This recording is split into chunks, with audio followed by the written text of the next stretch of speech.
We're looking at the side of my parents' house right now. It's a little bit difficult to capture on camera. It's a very steep slope. You know, we're kind of up on a mountain here, or we're definitely up on a mountain here, and so it drops down pretty fast as you move away from the house. And this slope is a mix of native and non-native plants. You know, we kind of inherited some of these clumping grasses. I don't know exactly what these are called. Honestly, I think they're kind of tacky and annoying, but they're here. I'm not sure if they're officially classified as invasive or not. Those of you who've been following me for a while probably know I don't love the word invasive, but you know, there certainly are problematic plants that we need to think about how we're going to manage in the landscape. What I really want to talk about in this video though are wineberries, raspberries, blackberries, and blueberries. And we're looking at, this is a wineberry here, which is a raspberry relative from Asia, I believe Japan, but definitely somewhere in Asia. You can see some of the berries ripening down here. This one's not quite ripe. It's probably good enough to eat, but a little bit on the early side. And this one's small. Usually they're a little bit bigger than this. But wineberry is an interesting plant. A lot of folks really hate this plant because of the fact that it does spread into native ecosystems. It can tolerate shade, and as I was just trying to show, it has all these thorns. Some of these thorns are not bad at all. They're more like hairs, but some of them are really sharp and difficult if you are a mammal trying to get through this area. Also down here, if I go a little further down the slope, we do have this native red oak, which is a really magnificent specimen right here. Super tall, straight, forest-grown tree. Really nice tree right here. Down at the base, we've got some sort of something in the blueberry family. I'm not sure exactly what this is, but you can see it is making little itty-bitty blueberries. I'm actually now, oh, hold on. Exactly what I'm talking about. Wineberry can be difficult. I'm stuck. I accidentally, raised my head and got my hair tangled up in this thorn right here. But what I wanted to talk about is not whether or not wineberries are problematic or invasive. I think they certainly are problematic, but I don't hate them. And actually, I'm really excited that they're here in this space because we don't have a ton of food growing in this landscape. And here is fresh berries that just volunteered up on their own. Now, in an ideal world, I would have rather had something native and not problematic like blueberries, but you don't always get to pick. And so this is probably gonna be a quick video because I don't really have a whole lot that I can show right now. But one of the things that I want to kind of tease out is that those blueberries we were just looking at are incredibly small. They're a native blueberry. Compared to the cultivated blueberry that we get in the store, those blueberries are very small. And the cultivated blueberry are larger because of plant breeding over many, many generations.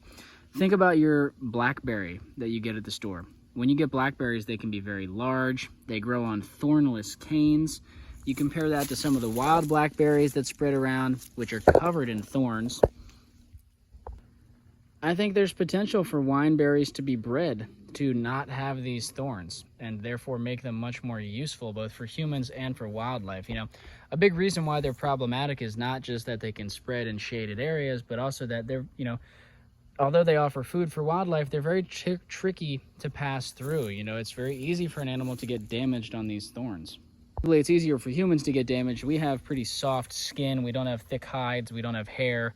A lot of our native fauna are a little bit hardier than we are when it comes to thorns, but still these thorns can affect them for sure. The only way we're going to get to that point is if people plant these from seed. The only way that plant breeding works is to take seed and move it to the next generation of plants. If we're not intentionally growing out seedlings, we're not going to find out. So I'm not advocating that we should go and plant large plantations of wineberries and just see what happens. I'm saying it, probably in a somewhat more controlled environment is where this ought to happen. You can see we got Japanese beetles coming out here. But imagine a raspberry crop that could grow in almost complete shade. Like this wineberry patch I just showed over here by this large tree. It hardly gets any sunlight. We've got the house on the one side, this large tree and other trees, and kind of like east is over there, west is over there. It gets shade most of the day. That berry patch was loaded. Anyway, part of this gets into a larger discussion on the idea that all plants have a role, all plants have a use, even so-called invasive plants or these problematic plants. It's all about context. There are times and places where they are appropriate. There's times and places where they're not appropriate. I think we really need to think critically about when we do and don't work with certain species. What do we do when we have a species in the landscape that we don't want? A lot of these quote-unquote invasive species really thrive in disturbed environments, and a lot of the times I see it more as the invasive plant is the symptom. The problem, the core issue, is the way that we disrupt and disturb habitats and create disturbed areas. But there's a lot of nuance to the discussion on invasive plants, and I don't want to dive too deep into it in this video. Like I said, I just kind of want to touch on this one specific instance of wineberries and focus on the potentials for breeding. So I think it's kind of a case of use them where you got them. You know, we're in this, like I said, we're in this part of the yard where we have not been intentionally planting it yet. And so these wineberries are really only competing with weeds that would otherwise be popping up here. For now, I think it's fine to just leave them and pick them with the intention that over time we are going to cut and remove these plants and replace them with native plants and plants that are more useful to us. There's large swaths of public areas where these pop up. Public, well, also private, you know, they pop up all over the place. And so if you have access to a landscape with wineberries, they're really tasty berries. I highly recommend you go out and pick yourself some. These ones are not quite ripe on this cluster here yet, but you can see, I mean, this patch is loaded and there's more coming. This patch was not managed, no fertilizer, no pruning, no irrigation, no establishment. It just showed up. You know, basically where this patch is right here, in previous years, it looked like this. There's effectively nothing going on here. So where you got them, I say use them. Where they're a problem, get rid of them and put something else in. And breeding, you know, just to touch on the breeding, something I would like to do. I mean, there's a million projects I'd like to do, so we'll see if I actually get around to it. But I would really like to start collecting seed from some of these wineberries, growing out the seedlings in the garden and just observing. And just, you know, I'm going to be pretty ruthless with the thinning. As soon as I see thorns, I'll just cull them. And just, I don't think it would take that much space. I mean, this is probably a runner coming off of this patch as opposed to a seedling. But you can see it already has thorns even at this really small stage. Can you guys see that on the video? I'm not sure. So, you know, I think in a relatively small space, you could grow thousands of these seedlings out. You know, each berry has like dozens of seeds in it, so it's easy to get lots of seeds. And in a small space, just see, you know, if we get a few people doing that, is it possible for us to get a thornless variety in a relatively short amount of time? I think so.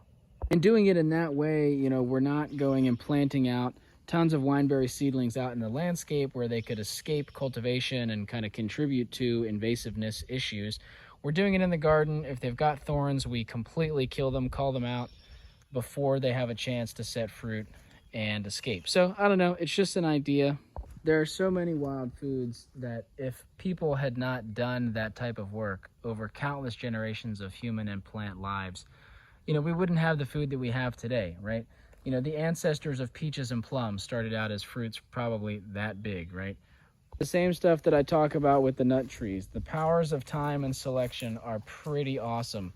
And so we can get to a point with these nut trees where our native nuts like black walnuts and such have similar characteristics to the English walnut, which have a thin shell, as opposed to our native black walnuts, really thick shell. All of these traits, any trait in a plant can change over time with selection and, you know, breeding. Ultimately, plant breeding can be really simple. You can get really complicated. You can really dive into the details and study all these different methods. But at the end of the day, no matter what you do, plant breeding is taking some seed from this generation, planting them, evaluating them, and doing that over and over again throughout subsequent generations. Anyway, some thoughts on plant breeding and specifically focused on wineberries and native plants, you know, invasive plants, all that sort of stuff. Clearly, these wineberries can survive in harsh conditions. You know, right here they're growing on a very thin, rocky soil on this steep slope. They're in this patch, they actually do get some sun, but I see most of them, like this patch over here by this tall red oak, like I said, it's in full shade.